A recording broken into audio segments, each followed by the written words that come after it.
Children today are improving reading skill through the use of a wide variety of methods.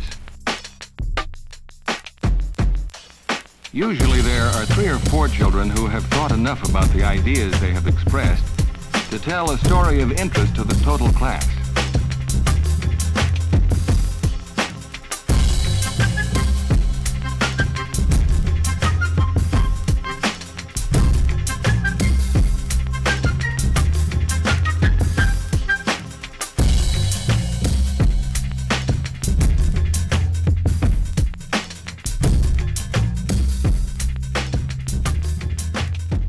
Hello, kiddies. For those of you about to read, we salute you. Welcome to, what's that face mean? No, I like it. I think that we haven't done that before. Didn't we? I don't think so, but it's good. This time we are talking about Heidi's favorite book. Of all time. No, not the Bible. The Dirt. I mean, it's Motley my Crue. Bible. It is. It is. So this is one near and dear to your heart. It is. So do you want to sort of start off our conversation? What is it? If I say, what is it about this that you like? That sounds very combative, but what? So first of all, it's a classic. So we need to caveat, we didn't just discover The Dirt. Okay, correct. Yes. Duly noted. Yes. But The Dirt is my favorite book of all time because when I read it, I was not a major Motley Crue fan. Mm-hmm. And it came out at a time where there were a limited number of rock bios or tell-alls. Mm-hmm. And Behind the Music was new.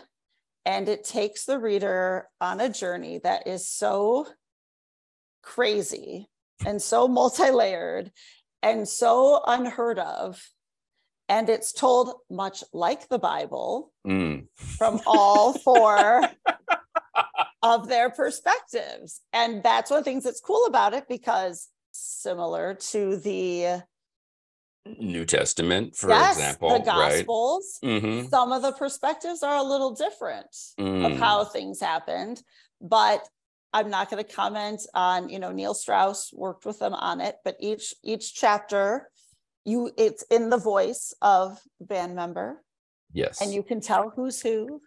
And it is, you won't want to put it down. It's a great intro to someone who is a music fan, but maybe doesn't like to read, because if you read The Dirt, you will become ready to read anything. My God, this could be a whole spin-off. Learn to read with The Dirt. Learn to read with The Dirt. This was my LeVar Burton. Reading Rainbow. You don't have to take your word for it. Mm-hmm. Well, it's interesting. So I did the audiobook. Yes. Which similarly moves super fast. Mm-hmm. And not because I listened to it on time and a half or something like that, but it moves quickly and you very quickly get through it. Here's my issue. Well, let me go back to preface this. Mm-hmm. I was not deeply versed in the Crue.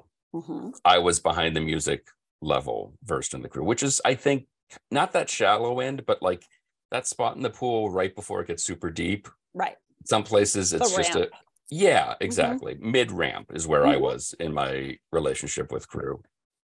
In my walk with the Crue, I was about halfway. And this certainly puts you in the deep end. The thing for me that I had the most trouble with, and maybe trouble is the wrong word, because if they didn't do this, I would complain. So I feel like there wasn't a lot of talk about the music.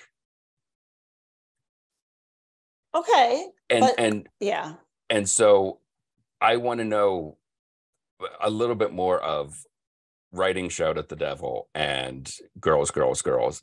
And they talk about recording it, but it's all very sort of the background for other shenanigans going on. And I would really prefer my time with the Crue to be evenly split between those wacky hijinks and recording Dr. Feelgood. Okay. I mean, I get where you're coming from. However, I guess also with retrospect, there are several books now that, Tommy wrote Tommyland.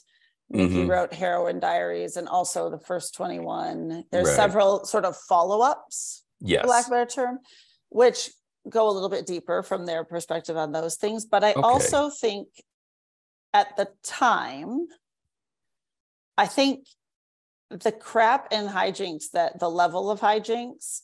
There were some hijinks, capital H. It's pretty hard not to have the music be secondary. But it made me love the music more. Like, I am a full-on fan now.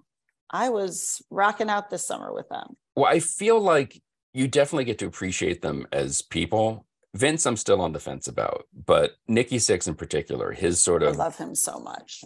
His kind of looking back on his younger days and what he learned and what he picked up. Even Mick Mars, some of his like going through, and he was one of the ones who had the most difficult. Oh my gosh. To get to being in the Crue.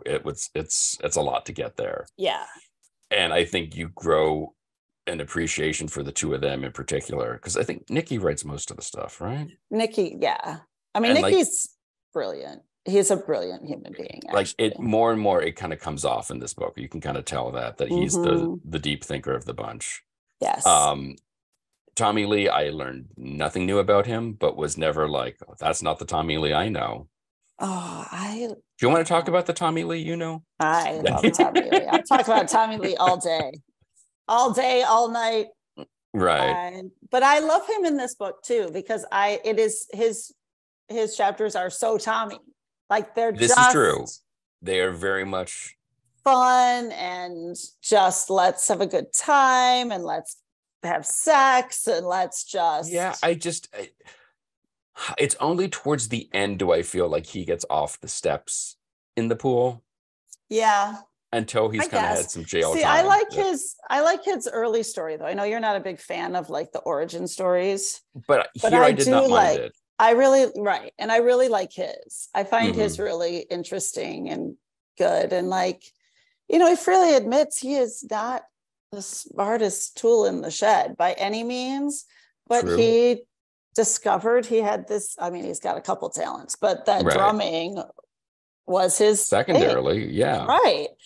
And they just like the show, what they took from people and like the influences obviously of like Alice and people like that. And, all the T-Rex, everybody.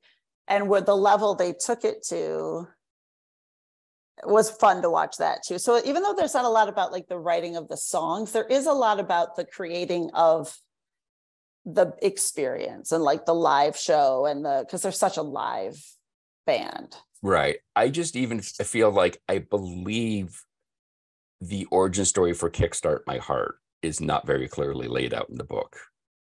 Maybe it's been a little bit, even though it's my favorite book of all time, it has been a little bit since I read it. So you'd have more up-to-date knowledge. I mean, the film version of The Dirt, which is now we're really talking, that obviously does a much better job of connecting. Oh, when his heart stopped and they had to bring him back to life, Kickstart My Heart. Hi, this is Nikki. I'm dead. Yeah, exactly. So, enjoyable, but I feel like as a music book, it's not my favorite. Okay, that's fair. But if you're looking for a personality story of these four gentlemen, wherever you are on your walk with the Crue, I think it's a good one, but not my favorite. I don't know if I would recommend it. 4 stars, hardly dive in the deep end. What? I understand your love for it. I appreciate your love for it. I don't denigrate your love for it. I know. But I just feel like maybe we're coming at it from different ages, from when you read it to when I read it. Maybe. But also I think we still would have come at it from different angles. I think we probably said the same thing at that point. But that's why this is good, because if we agree on everything, our book club will be very boring. Right. Is this because you imagine me in college wearing like a tweed sport coat and smoking a pipe? And yeah. Yeah. So. But I could see you wearing a tweed sport coat, smoking a pipe, reading The Dirt. Right now? Anytime. Like 20 minutes from now? Yeah. So. I mean, and there's some sad stuff in here too. And there's some great photos. there's some very sad stuff in there. Mm-hmm. And the movie is very good, and it does make connections on some of it better, but there's a lot more in the book than in the movie. Certainly, but you can do a lot more in 700 pages than you can 2 hours. So you can, but enjoyable, but not my favorite. Well, that's and fair. For you, a life changer. It was a life changer. So you don't have to take our word for it, right?